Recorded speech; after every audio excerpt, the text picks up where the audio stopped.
कहीं ना कहीं घर का, आपके एकेडमी के लोगों का बड़ा योगदान होगा। जी, घर के लोगों और अकेडमी के लोगों का काफ़ी योगदान रहा है इसमें। सबसे बड़ा योगदान किसका मानते हैं?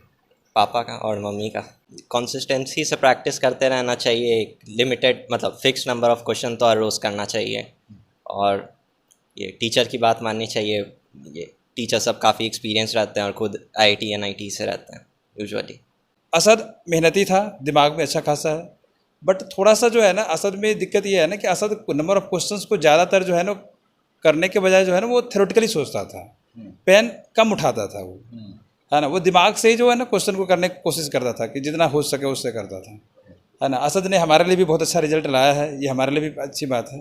खासकर अरशद जिस कम्युनिटी से आते हैं, मुस्लिम कम्युनिटी से आते हैं, एक जो भारत में एक जो कुछ लोगों के द्वारा परसेप्शन क्रिएट किया जाता है कि अब्दुल, मतलब मुसलमानों के बच्चों को अब्दुल के नाम से नवाजा जा रहा है और बताया जाता है कि अब्दुल सिर्फ पंचर ही बना सकता है और कुछ नहीं कर सकता है। अरशद जैसे हज़ारों बच्चे आज एनआईटी, आईआईटी और जेई की टॉप पे रिजल्ट ला रहे हैं और देश का और दुनिया का नाम रोशन कर रहे हैं। तो क्या लगता है कि अरशद जैसे और भी बहुत सारे ऐसे बच्चे क्या मतलब सिर्फ पंचर ही बना सकते हैं आपके हिसाब से?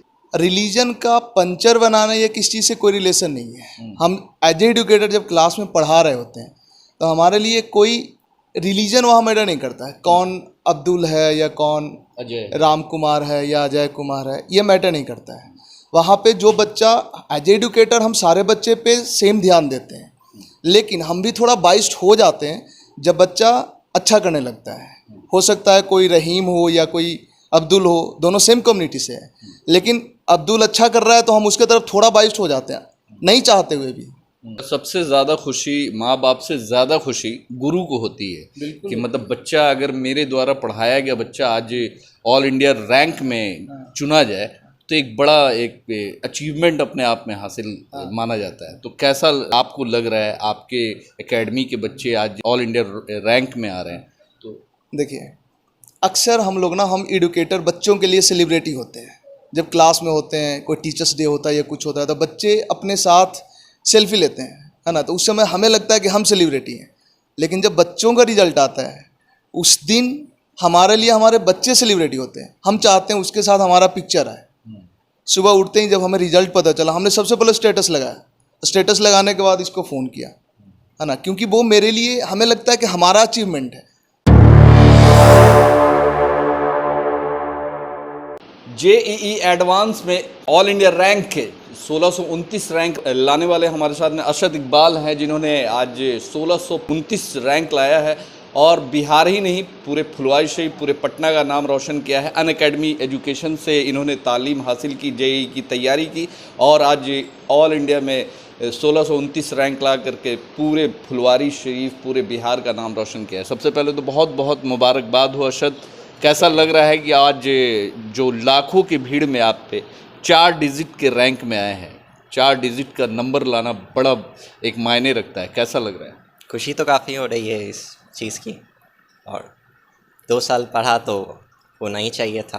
2 साल पढ़ा तो मतलब पढ़ाई के दौरान में क्या कुछ मुश्किलें होती थी? घर की रिस्पॉन्सिबिलिटी भी कुछ कुछ होती होगी, फिर भी अपने तैयारी को मुकम्मल रखा और आज 1629 रैंक लाया, तो कहीं ना कहीं घर का, आपके एकेडमी के लोगों का बड़ा योगदान होगा। जी, घर के लोगों और अकेडमी के लोगों का काफ़ी योगदान रहा है इसमें। सबसे बड़ा योगदान किसका मानते हैं? पापा का और मम्मी का। मम्मी का, पापा का।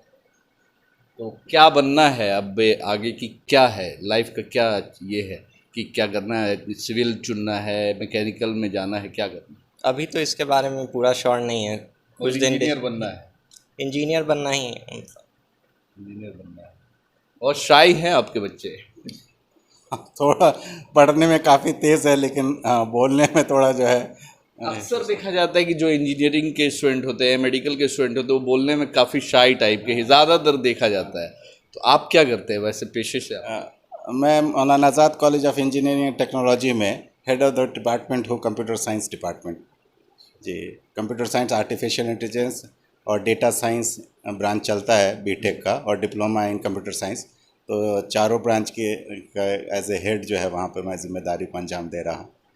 जब बेटा एग्ज़ाम दे रहा था तो कितना आपका योगदान रहा, घर वाले का योगदान रहा, घर के कामों को भी देखना होता होगा, पढ़ाई भी देखना होगा साथ साथ, क्योंकि अक्सर देखा जाता है कि इंजीनियरिंग आईआईटी की तैयारी करने के लिए बच्चे या तो फिर कोटा जाते हैं, एलन में तैयारी करते हैं, या फिर बड़े बड़े इंस्टीट्यूट में जो आउट ऑफ मतलब घर से दूर रह करके, क्योंकि घर का बाउंडेशन से दूर रहना चाहते हैं ऐसे बच्चे जो अपने पढ़ाई को उस दौरान में नहीं लाना चाहते। एक्चुअली है क्या कि मैं भी 25 सालों से पिछले जो है एजुकेशन ही फील्ड में हूँ, तो मुझे मालूम है कि एजुकेशंस के लिए जो है कोई एरिया या कोई सेंटर या कोई पर्टिकुलर जो है ही सिर्फ बाउंड्री नहीं है, कहीं भी रहकर जो है तालीम बेहतर हासिल किया जा सकता है और हर जगह रिसोर्सेज आज के दौर में मौजूद हैं। सिर्फ ज़रूरत इस बात की है कि बच्चों में डेडिकेशंस होना चाहिए जो, और एज ए पेरेंट जो हमारा काम है कि उनको रिसोर्सेज प्रोवाइड करना है ना, रिसोर्सेज प्रोवाइड करना, जो बुक्स चाहिए, जो ट्यूटर्स चाहिए है ना, वो देना। तो हम लोगों ने जो है अपने लेवल पर सर्च करके जो है अन अकेडमी सेंटर जो है बोरिंग रोड को जो है चूज़ किया, फिर वहाँ एडमिशन करवाया, फिर उनका जो भी उनके एडुकेटर्स ने जो पढ़ाया, जिस तरह से होमवर्क्स दिया, असाइनमेंट्स दिया, प्रॉपर इन्होंने जो है उसको फॉलो किया जो है, और अल्हम्दुलिल्लाह आज जो है 1629 रैंक। 2 बच्चे हैं माशाल्लाह। बचपन से ही जब ये पैदा हुए थे उसके बाद से ही सोचा हुआ था कि इंजीनियरिंग वगैरह या फिर कुछ ऐसा बनाना है कि इनके ड्रीम के हिसाब से अभी तक इनका जो ड्रीम शुरू का था वो ये कि हमें ज्योग्राफी से पढ़ना है ना, शुरू में ये ड्रीम था। कॉइन कलेक्शन का खूब ड्रीम था जो है, इन वर्ल्ड पॉलिटिक्स का जो है खूब जो है ये था जो है इनके अंदर जो है कि वर्ल्ड पॉलिटिक्स को जाने, है ना, करेंसीज़ के बारे में काफ़ी जो है बहुत सारा जो है कलेक्शन है करेंसीज़ का। उसके बाद फिर जियोलॉजिकल साइंस में जो है काफ़ी जो है इंटरेस्ट रखा इसने। हमारी ख्वाहिश जो पर्सनल थी कि हमारे फैमिली में आईआईटीएंस भी हैं और इंजीनियर्स बहुत हैं, तो हमारी जो ख्वाहिश थी कि वो मेडिकल में जाए, लेकिन फिर 10th के बाद इन्होंने कहा नहीं मेडिकल में हमें नहीं जाना है जो है। जबकि इसके खालू भी ऑर्थोपेडिक सर्जन हैं जो है, इनकी खाला भी माशाल्लाह डॉक्टर हैं, तो उन लोगों ने भी कहा कि इसी फील्ड में आओ, लेकिन ये एग्री नहीं किया। तो फिर हमने कहा कि अब बच्चे की जो ख्वाहिश है ना, तो इंजीनियरिंग साइड जाना तो इंजीनियरिंग साइड, अब उसमें भी अब इनकी ख्वाहिश है कि हम रिसर्च साइड में जाएँ, तो अब जो इनकी ख्वाहिश है वो सर आँखों पर। अच्छा, एक ख़ास सवाल आपसे करेंगे कि आपकी तरह और भी बच्चे जो एंट्रेंस की तैयारी कर रहे हैं, तो अपना एक्सपीरियंस कैसे बताएंगे संक्षिप्त में, जो बच्चे तैयारी करना चाहते हैं, जो पटना में रह करके घर पे रह करके तैयारी करना चाहते हैं, जो नहीं चाहते हैं कि हम एलन जाए, कोटा जाए या फिर कहीं भी जाए, तो उनके लिए क्या एक्सपीरियंस अपना शेयर करना चाहेंगे? कंसिस्टेंसी से प्रैक्टिस करते रहना चाहिए, एक लिमिटेड मतलब फिक्स नंबर ऑफ क्वेश्चन तो हर रोज़ करना चाहिए, और ये टीचर की बात माननी चाहिए। ये टीचर सब काफ़ी एक्सपीरियंस रहते हैं और खुद आईआईटी एनआईटी से रहते हैं यूजुअली। अच्छा, यंग हो और इस एज में देखा जा रहा है ख़ासकर कि इस उम्र के बच्चे सोशल मीडिया से काफ़ी ज़्यादा लगाव रखते हैं, मोबाइल को काफ़ी अपने करीब ले आ चुके हैं, मतलब एक लाइफ का जो एक अंग होता है बना चुके हैं। तो कभी मोबाइल से बहुत ज़्यादा आपका ताल्लुकात रहा या फिर सोशल मीडिया से दूर रहे तब जा कर के आज इस मुकाम पे पहुँचे? सोशल मीडिया में पहले ही से उतना इस्तेमाल नहीं करता था, तो सोशल मीडिया से दूर रहने की वैसे कोई ज़रूरत नहीं थी। अगर सोशल मीडिया में एक्टिव रहते तो क्या लगता है जेईई मेंस निकाल पाते? निकल ही जाता, थोड़ा सा कम होता है इससे। मगर वो जो 1629 से जो रैंक आया वो कहीं ना कहीं कम आता है ना? जी, थोड़ा सा कम हो। अच्छा, स्कूल की पढ़ाई कहाँ से की? स्कूल की पढ़ाई त्रिभुवन से की, दानापुर में। अच्छा, त्रिभुवन से। तो आगे क्या करना है, कुछ सोचा है? रिसर्च फील्ड में जाने का कोशिश किया जाए। सर हैं यहाँ पे, अनअकैडमी के टीचर हैं।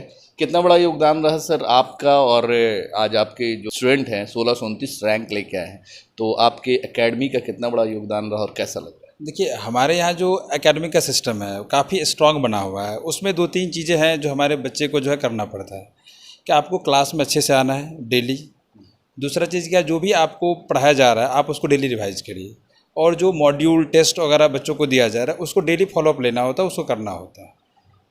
असद मेहनती था, दिमाग में अच्छा खासा है, बट थोड़ा सा जो है ना असद में दिक्कत ये है ना कि असद नंबर ऑफ क्वेश्चंस को ज़्यादातर जो है ना करने के बजाय जो है ना वो थ्योरेटिकली सोचता था, पेन कम उठाता था वो, है ना, वो दिमाग से ही जो है ना क्वेश्चन को करने की कोशिश करता था कि जितना हो सके उससे करता था। है ना। असद ने हमारे लिए भी बहुत अच्छा रिजल्ट लाया है, ये हमारे लिए भी अच्छी बात है ना। हमारे यहाँ और भी बच्चे हैं, है ना। हमारे साथ अनंत सर है, वो और भी जानते हैं असद को, तो आप एक बार अनंत सर से भी।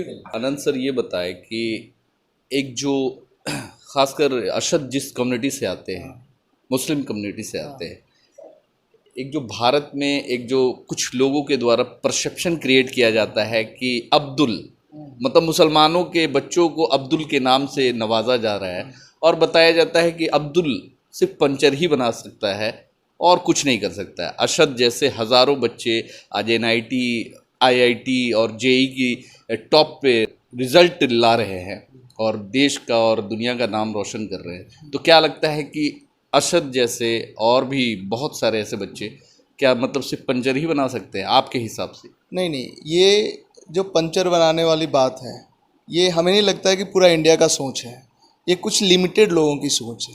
ये अलग बात है कि मीडिया उसी को बढ़ा चढ़ा के बात करता है। रिलीजन का पंचर बनाना या किस चीज़ से कोई रिलेशन नहीं है। हम एज एजुकेटर जब क्लास में पढ़ा रहे होते हैं तो हमारे लिए कोई रिलीजन वहाँ मैटर नहीं करता है, कौन अब्दुल है या कौन अजय राम कुमार है या अजय कुमार है, ये मैटर नहीं करता है। वहाँ पे जो बच्चा, एज एजुकेटर हम सारे बच्चे पे सेम ध्यान देते हैं, लेकिन हम भी थोड़ा बाइस्ड हो जाते हैं जब बच्चा अच्छा करने लगता है। हो सकता है कोई रहीम हो या कोई अब्दुल हो, दोनों सेम कम्युनिटी से है, लेकिन अब्दुल अच्छा कर रहा है तो हम उसके तरफ थोड़ा बाइस्ड हो जाते हैं, नहीं चाहते हुए भी, है ना। तो हमारा झुकाव बच्चों को के रिलीजन को देख के नहीं होता है, उसके इंटेलिजेंसी, और उसको इंटेलिजेंसी भी ना बोले, वो टीचर के बातों को कितना सहजता से लेता है और कितना सीरियसली लेता है।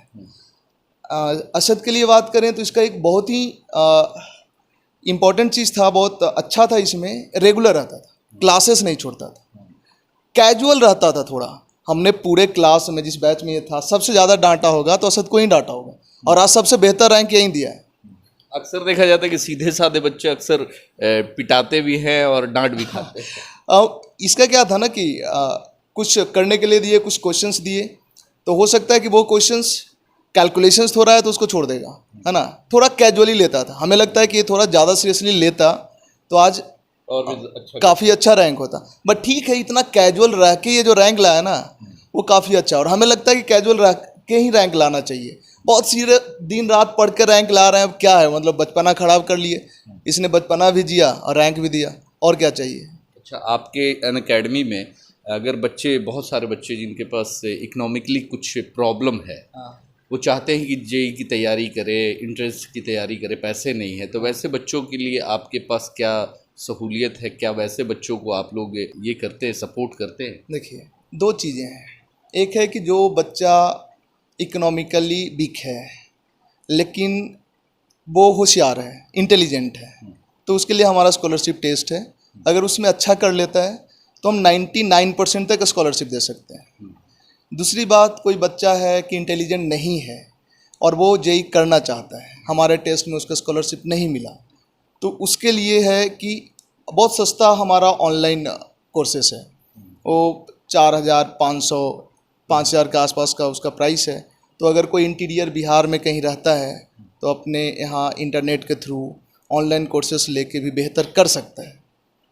तो ये दोनों चीज़ें हैं। अच्छा, सबसे ज़्यादा खुशी, माँ बाप से ज़्यादा खुशी गुरु को होती है कि मतलब बच्चा, अगर मेरे द्वारा पढ़ाया गया बच्चा आज ऑल इंडिया रैंक में चुना जाए तो एक बड़ा एक अचीवमेंट अपने आप में हासिल माना जाता है। तो कैसा आपको लग रहा है, आपके एकेडमी के बच्चे आज ऑल इंडिया रैंक में आ रहे हैं? तो देखिए, अक्सर हम लोग ना, हम एडुकेटर बच्चों के लिए सेलिब्रिटी होते हैं। जब क्लास में होते हैं, कोई टीचर्स डे होता है या कुछ होता है, तो बच्चे अपने साथ सेल्फी लेते हैं, है ना। तो उस समय हमें लगता है कि हम सेलिब्रिटी हैं, लेकिन जब बच्चों का रिजल्ट आता है उस दिन हमारे लिए हमारे बच्चे सेलिब्रिटी होते हैं। हम चाहते हैं उसके साथ हमारा पिक्चर आए। सुबह उठते ही जब हमें रिजल्ट पता चला, हमने सबसे पहले स्टेटस लगाया, स्टेटस लगाने के बाद इसको फ़ोन किया, है ना, क्योंकि वो मेरे लिए, हमें लगता है कि हमारा अचीवमेंट है। हम अपने सीवीज में, मतलब बायोडेटा में ये मेंशन करते हैं कि हमने ये रैंक प्रोड्यूस किया है, तो हमारा प्रोफेशनली भी ये रैंक इम्पोर्टेंट है हमारे लिए। और जिस बच्चे के साथ आप 2 साल रहे हैं, आप उसके साथ तो इमोशनली कनेक्ट हो ही जाएंगे ना। अगर इमोशनली कनेक्ट नहीं होंगे तो आप पढ़ा नहीं पाएंगे। जिसके साथ डेली आपको बिताना है 6 घंटे, 6 घंटा तो हम क्लासरूम में रहते हैं डेली, तो वो बच्चे के साथ अगर कनेक्ट नहीं हुए तो कैसे बिता पाएंगे 6 घंटे।